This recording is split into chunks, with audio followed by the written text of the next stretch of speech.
Hey everyone, I'm Nigel. This is my good mate JP. Hello. And welcome to our Tracks Masterclass. Yes, thanks for joining us. We're going to be talking about three main things today. We're going to talk about why we use tracks. We're going to talk about how we use them, how we work together, how it works with a band and all that stuff. And we're also going to talk about what we're using when we're doing tracks. Right, great. So before we get too far ahead, Yeah. tracks. Yes. What are we talking about?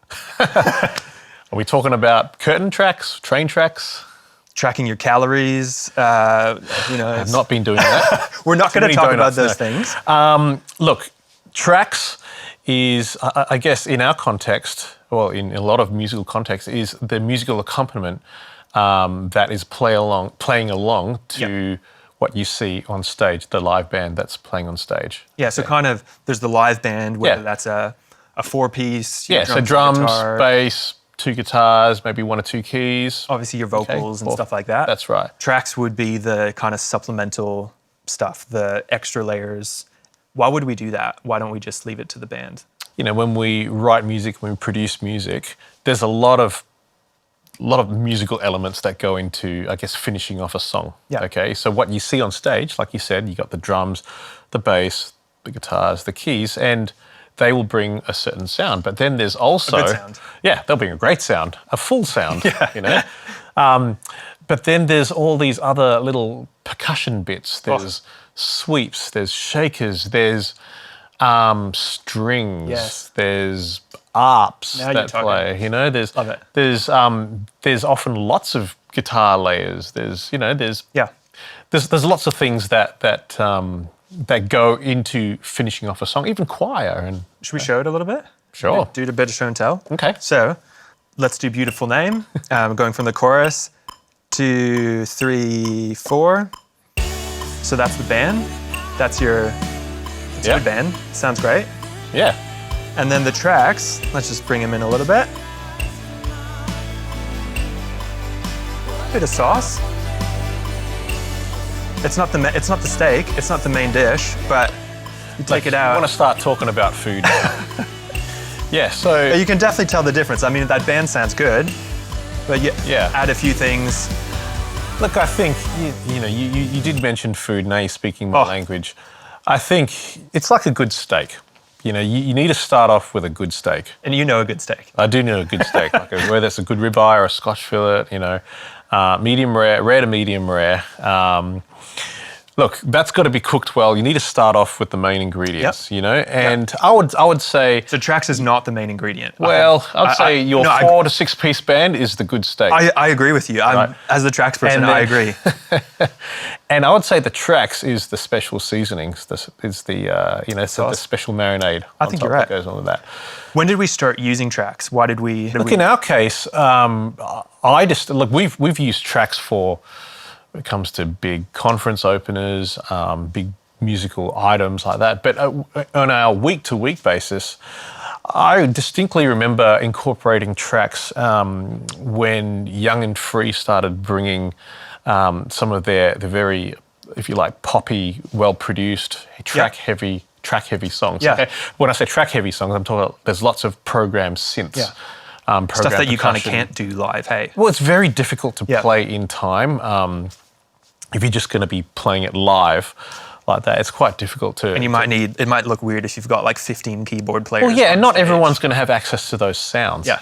You know, so tracks offered us a level of consistency. Yes. Okay. So whenever we played songs, it sounded like the songs. Okay, it didn't sound like something else. Like I said before, there are a lot of elements that go into making a song sound the way it does. Yeah. Okay, so when we play that song live, we want to replicate what it sounds like as much as possible. Yeah. Okay, and that 6-piece band that you have on stage, or it's a 4-piece, or maybe you have a 2-piece band at your location, at your church. All tracks is going to do is help recreate that sound and offer a level of consistency. Yeah.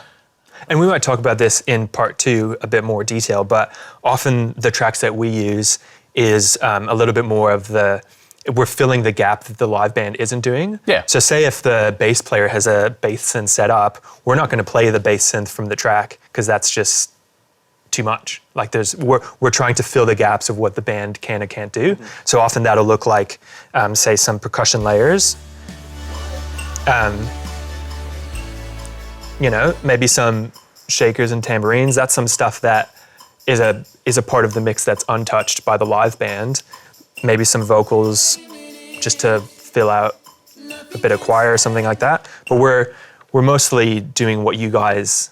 We're staying out of the way of what the live team is doing. Yeah. But we're just filling in the gaps. Look, I think what's important to understand, the way we use tracks, the way we treat tracks, the tracks operator as actually like another musician on stage. Okay, so the way we teach and train our musos and our vocalists as well is to be completely flexible when we when we do a worship set. It's not like we start a song and we stick to the arrangement. We ebb and flow in the moments. You know, we're always watching. We're reading the room. We're feeling it out.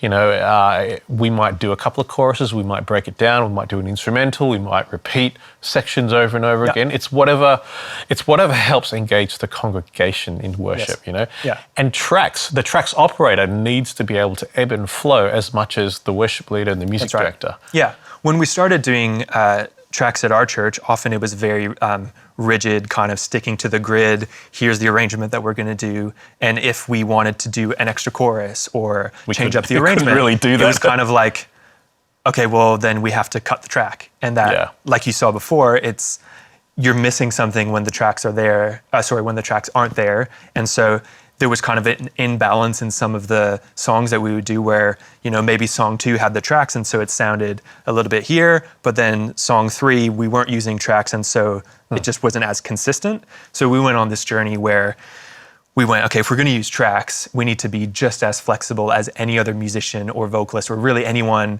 part of our creative team. The audio engineers, our lighting engineers, we're all trying to serve serve the service, serve the congregation, lead them into worship. And so we need to have the same kind of flexibility and approach as the rest of the team that we're working with. Yeah.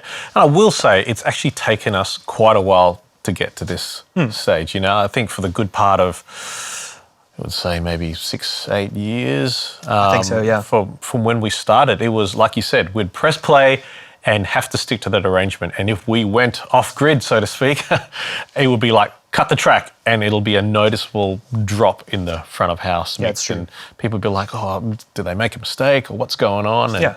And we really needed to learn how to become flexible because we never wanted to be a slave to the tracks. The way we do worship or lead our congregation is always it's flexible. It's feeling it out. It's got to be organic. It's got to be real. And tracks needs to serve that purpose. And we're never a slave to the arrangement of a track.